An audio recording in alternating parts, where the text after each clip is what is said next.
कुछ लोगों के पास होता है, मुझे सबको हरा देना है, फर्स्ट आना है, 1 करोड़ कमाना है, ठीक है, पर्पस है, पर ये पर्पस बहुत दूर तक हेल्प नहीं करेगा।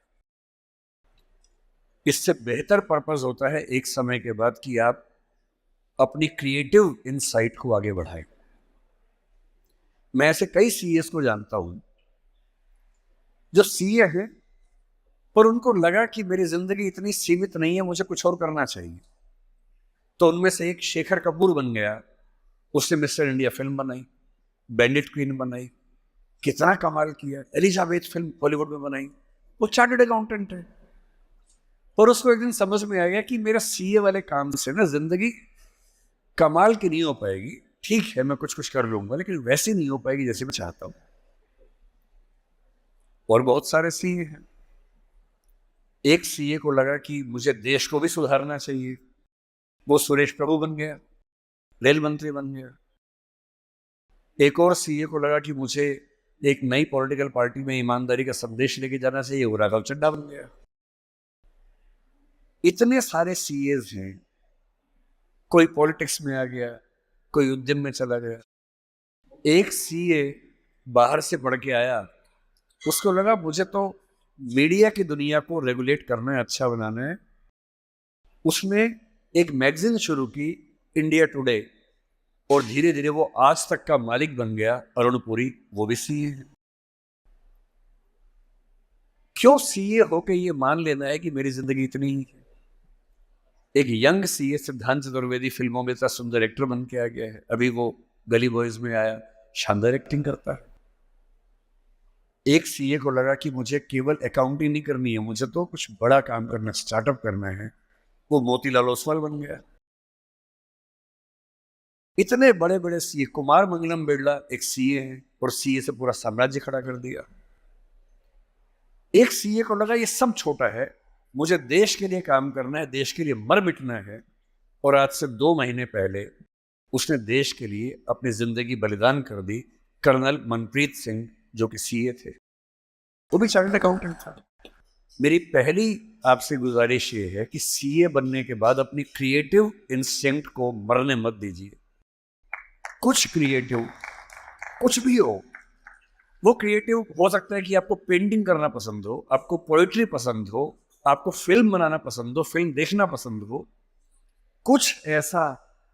क्योंकि जो क्रिएटिव नहीं है, कई थिंकर्स कहते हैं कि जानवरों के पास जो 5 सेंसेस होती हैं, मतलब सबके पास नहीं, लेकिन जैसे गधे के पास है, गाय के पास है, भैंस के पास है, 5 सेंसेस हैं, हमारे पास 5 सेंसेस हैं। तो वो कौन सी चीज है जो मनुष्य को उनसे अलग करती है? तो वो क्रिएटिव सेंस है। और जिसने अपनी क्रिएटिविटी को ही मार दिया, फिर वो तो एक मशीन है, फिर काहे का इंसान है। इसलिए मेरी पहली गुजारिश आप सबसे ये है कि सीए होते हुए कुछ ऐसा क्रिएटिव शौक पाल लीजिए कि दिन में 1 घंटा मस्ती से गुजार सकें उसमें।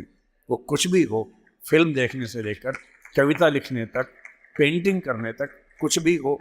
गाना हो, गाना सीखिए, सिंगिंग सीखिए, इस उम्र में सीखिए, तबला बजाना सीखिए, हारमोनियम सीखिए, गिटार सीखिए।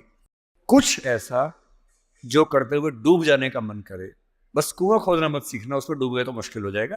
बाकी कुछ भी जिसमें आपको मजा आता हो सीखिए। दूसरा, एक ऐसा पर्पस जीवन में रखा, बेशक इतना सा पर्पस हो, जैसे आपके लिए सबसे आसान क्या है? अपने आसपास 2 4 5 लोगों को सिर्फ इतना समझा दीजिए कि फाइनेंशियल विजडम जीवन में कैसे काम करती है, अपने पैसे का इस्तेमाल कैसे करना है, पैसा कमा के कैसे सेव करना है, कैसे इन्वेस्ट करना है, क्योंकि उस मामले में आपका मुकाबला कोई कर नहीं पाएगा। या अपने घर के आसपास 3 4 गरीब बच्चों की पढ़ाई का खर्चा उठा लीजिए, उनसे हफ्ते में बार मिलते रहिए, और आप पाएंगे आपके चेहरे पर पहले से ज़्यादा चमक आनी शुरू हो गई है। और आपको कंपटीशन, परेशानी, वो जो नफरत का माहौल दिन भर होता है, इसको हरा दूं, उसको हरा दूं, इस सब से मुक्ति मिलने लगी है, और आप अंदर से एक बेहतर इंसान बनने के प्रोसेस में आ रहे हैं। तीसरी बात,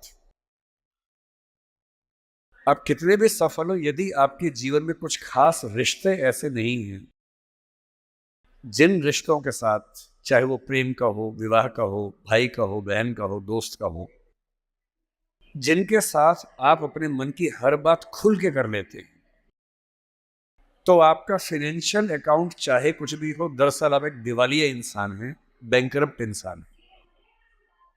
आपके अकाउंट में कितने जीरो हैं वो काम नहीं आएगा, आपकी जिंदगी का जीरो बहुत बड़ा है। इंसान को इंसान बने रहने के लिए कम से कम 2-3 ऐसे रिश्ते चाहिए होते हैं जहां वो पूरी तरह से सहज होकर रह सके, जहां उसको पर्दा न लगाना पड़े। हम सब दिन भर पर्दे लगाते रहते हैं, खुद को ढकने में लगे रहते हैं। जब भी किसी से बात करते हैं खुद को छिपाते ज्यादा हैं, सामने कम लाते हैं, क्योंकि समाज का उसूल ऐसा होता है। कोई तो ऐसी जगह हो, कोई तो ऐसा इंसान हो जहां आपको पर्दे की जरूरत ना हो, आप खुल के अपने मन की बात हर बात कह सके। इसलिए मैं अपने जो काउंटर पार्ट्स हैं, चाहे वो सिविल सर्वेंट्स हो चाहे आप सीए हैं, मैं अक्सर कहता हूँ कि जिंदगी की बैलेंस शीट में पैसे के साथ साथ creativity, emotional satisfaction, personal space. Personal space का मतलब ये होता है कि आपका जीवन बहुत सारे लोगों का है, आपके परिवार का है, आपकी कंपनी का है, आपके क्लाइंट का है, सबका है। और अक्सर आप देखेंगे कि आपका जीवन सिर्फ आपका नहीं है, बाकी सबका है। दिन भर ऑफिस में रहे, 24 घंटे मिलते हैं, 8 सोने में गुजर गए, 1-2 घंटे तैयार व्यार होने में चले गए 10। आपकी जॉब कम से कम 8-10 घंटे कम से कम लेती होगी, सीए की जॉब तो बड़ी मुश्किल है, 20 घंटे हो गए। घर पहुंचे, परिवार ने कहा कि हमारा टाइम, पति या पत्नी ने कहा मेरा टाइम, बच्चों ने कहा मेरा टाइम, उनको दिया, सब हो गया, अपने लिए कुछ नहीं बचा। और इसी जद्दोजहद पर एक शायर ने, कृष्ण बिहारी नूर ने, कितनी सुंदर बात लिखी, वो सुन के हिल जाएंगे आप। लगता है कि हम सबकी जिंदगी का स्कैन, एक्सरे निकाल दिया हो। उसने कहा, इतने हिस्सों में बट गया हूं मैं, कंपनी, क्लाइंट, परिवार, बच्चे, स्कूल, ये सारा ठिकाना, इतने हिस्सों में बट गया हूं मैं, मेरे हिस्से में कुछ बचा ही नहीं। जिंदगी से बड़ी सजा ही नहीं, और जुर्म है क्या पता ही नहीं। तो जब जिंदगी के अपने हिस्से आप बांट रहे हो सबके लिए, हो सके, मैं तो करता हूं रोज, हो सके तो रोज कम से कम आधा या 1 घंटा सिर्फ अपने लिए रखना है, जिसको मी टाइम कहते हैं आजकल के लोग। वो मी टाइम कैसे आ सकता है? उसका एक आसान तरीका ये है कि जब आप घर से ऑफिस या ऑफिस से घर जाएं, अगर खुद ड्राइव करते हैं, वो मी टाइम हो सकता है। उसमें फोन को ऑफ कर दीजिए, अपने आप से बात करते हुए चलिए, अपने आप से सवाल, अपने आप से जवाब, अपने आप से ठहाका मार रहे हैं, कुछ सोच रहे हैं, उधेड़ बुन में हैं। अगर वो नहीं मिलता टाइम, तो घर पे या ऑफिस में कुछ आधा घंटा निकालिए, कागज पेन लेके बैठिए, कुछ पॉइंट्स नोट कीजिए, और रोज सोचिए